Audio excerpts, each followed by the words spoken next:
दोस्तों, आज की कहानी है पड़ोसी हो तो तेरे जैसा।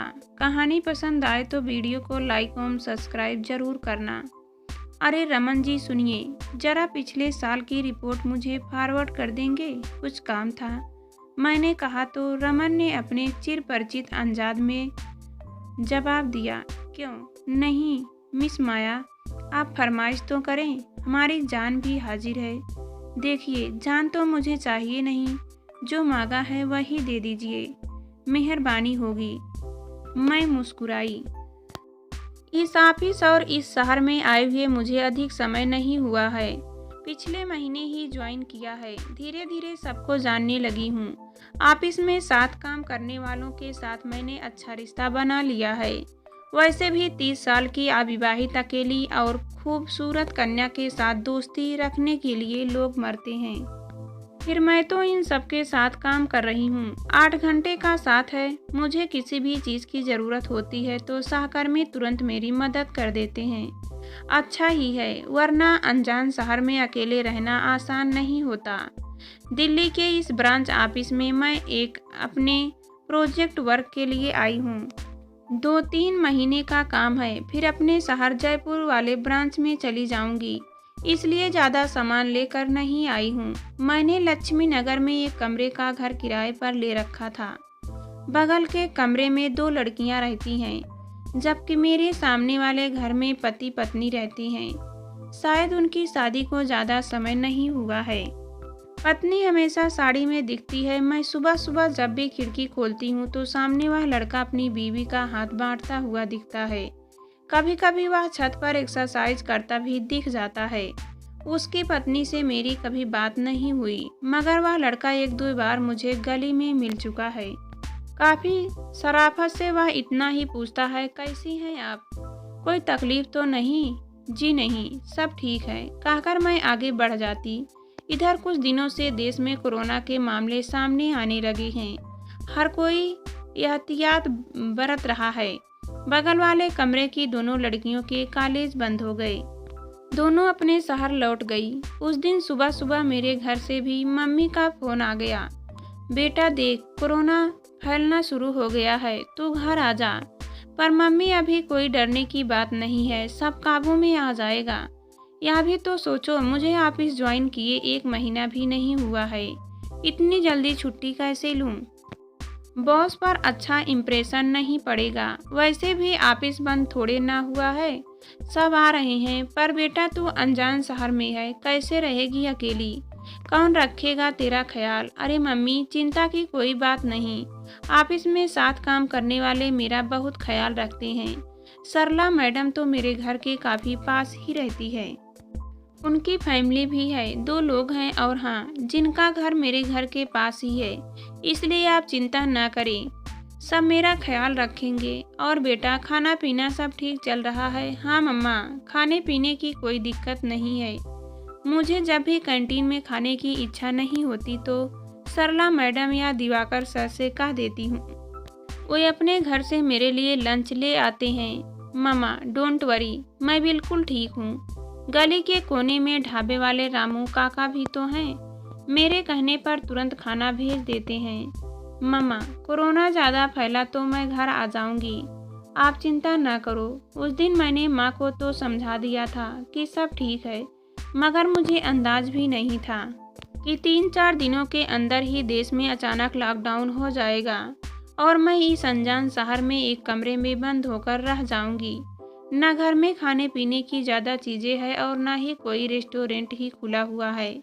मैंने सरला मैडम से मदद मांगी तो उन्होंने टका सा जवाब दे दिया, देखो माया, अभी तो अपने घर में ही खाने की सामग्री कब खत्म हो जाए पता नहीं। अभी ना तुम्हारा घर से निकलना उचित है और ना हमारे घर में ऐसा कोई है जो तुम्हें खाने देकर आए। I am sorry, it's okay, बस इतना ही कह सकी थी मैं।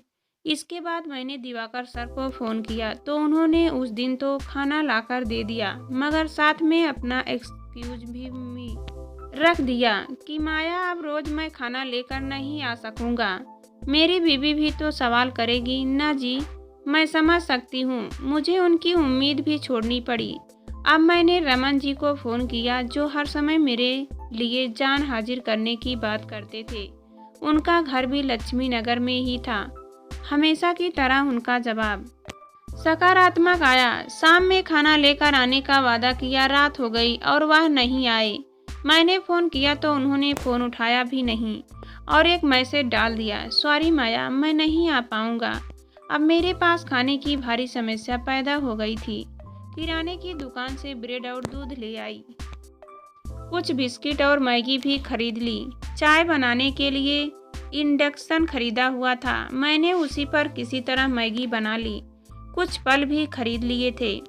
2-3 दिन ऐसे ही काम चलाया, मगर ऐसे पता नहीं कितने दिन चलाना था। 21 दिन का लॉकडाउन था। उसके बाद भी परिस्थिति कैसी होगी कहना मुश्किल था। उस दिन मैं दूध लेकर आ रही थी तो गेट के बाहर वही लड़का जो सामने के घर में रहता है मिल गया। उसने मुझसे वही पुराना सवाल किया, कैसी हैं आप? सब ठीक है ना? कोई परेशानी तो नहीं? अब ठीक क्या है, बस चल रहा है। मैगी और ब्रेड खाकर गुजारा कर रही हूँ। क्यों, खाना बनाना नहीं जानती आप? उसके सवाल पर मैं हंस पड़ी। जानती तो हूँ, मगर यहाँ कोई सामान नहीं है न मेरे पास। 2-3 महीने के लिए ही दिल्ली आई थी। अब तक ऑफिस कैंटीन और रामू काका के ढाबे में खाना खाकर काम चल जाता था, मगर अब तो सब कुछ बंद है ना। अचानक लॉकडाउन से मुझे तो बहुत परेशानी हो रही है। हाँ, सो तो है ही। मेरी वाइफ भी 5-6 दिन पहले अपने घर गई थी, 1 सप्ताह में वापस आने वाली थी। संडे में उसे लेने जाता, तब तक सब बंद हो गया। उसके घर वालों ने कहा कि अभी जान जोखिम में डालकर लेने मत आना, सब ठीक हो जाए तो आ जाना। अब मैं भी घर में अकेला ही हूँ, तो फिर खाना उसकी कोई चिंता नहीं। मुझे खाना बनाना आता है। उसके चेहरे पर मुस्कान खिल गई। क्या बात है, ये तो बहुत अच्छा है। आपको परेशानी नहीं होगी। परेशानी आपको भी नहीं होने दूंगा। कल से मैं आपके लिए खाना बना दिया करूंगा, आप बिल्कुल चिंता ना करें। कुछ सामान लाना हो तो वह भी मुझे बताइए। आप घर से मत निकला कीजिए। मैं हूं ना। एक अनजान शख्स के मुंह से इतनी आत्मीयता भरी बातें सुनकर मुझे बहुत अच्छा लगा। थैंक्स यू सो मच, मैं इतना ही कह पाई। अगले दिन सुबह सुबह वह लड़का यानी अमर मेरे लिए नाश्ता लेकर आ गया। टेबल पर टिफिन बॉक्स छोड़कर वह चला गया था। नाश्ते में स्वादिष्ट पोहा खाकर मेरे चेहरे पर मुस्कान खिल गई। मैं दोपहर का इंतजार करने लगी। ठीक 2 बजे वह फिर टिफिन भर लाया। इस बार टिफिन में दाल चावल और सब्जी थे। मैं सोच रही थी कि किस मुंह से उसे शुक्रिया करूं। अनजान होकर भी वह मेरे लिए इतना कुछ कर रहा है। मैंने उसे रोक लिया और कुर्सी पर बैठने का इशारा किया। वह थोड़ा संकुचाता हुआ बैठ गया। मैं बोल पड़ी, आई नो, एक अनजान अकेली लड़की के घर में ऐसे बैठना आपको अजीब लग रहा होगा, मगर मैं इस अजनबीपन को खत्म करना चाहता हूँ।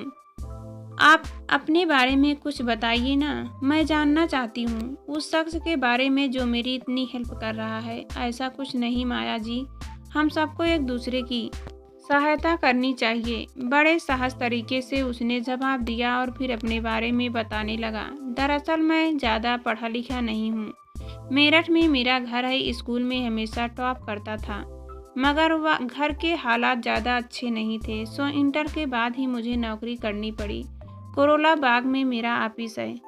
वाइफ भी मेरठ की ही है। वह बहुत अच्छी है, बहुत प्यार करती है मुझसे। हम दोनों की शादी पिछले साल ही हुई थी। दिल्ली आए ज़्यादा समय नहीं हुआ है। बहुत अच्छे। मैं भी दिल्ली में नहीं हूँ। हमारी इस ऑफिस का एक ब्रांच जयपुर में भी है, वहीं काम करती थी मैं। यहाँ एक प्रोजेक्ट पर काम करने के लिए आई हुई हूँ।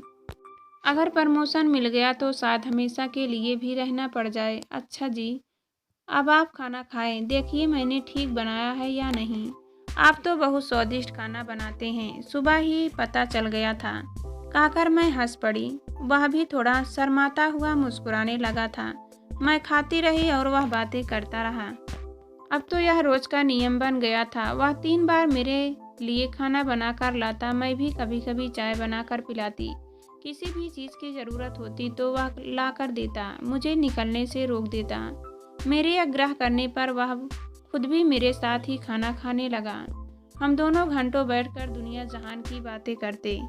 इस बीच मम्मी का जब भी फ़ोन आता और वह चिंता करती तो मैं उन्हें समझा देती कि सब अच्छा है। मम्मी जब मैं भी खाने की बात करती तो मैं उन्हें कह देती कि सरला मैडम मेरे लिए खाना बनाकर भेज देती हैं, कोई परेशानी की बात नहीं है।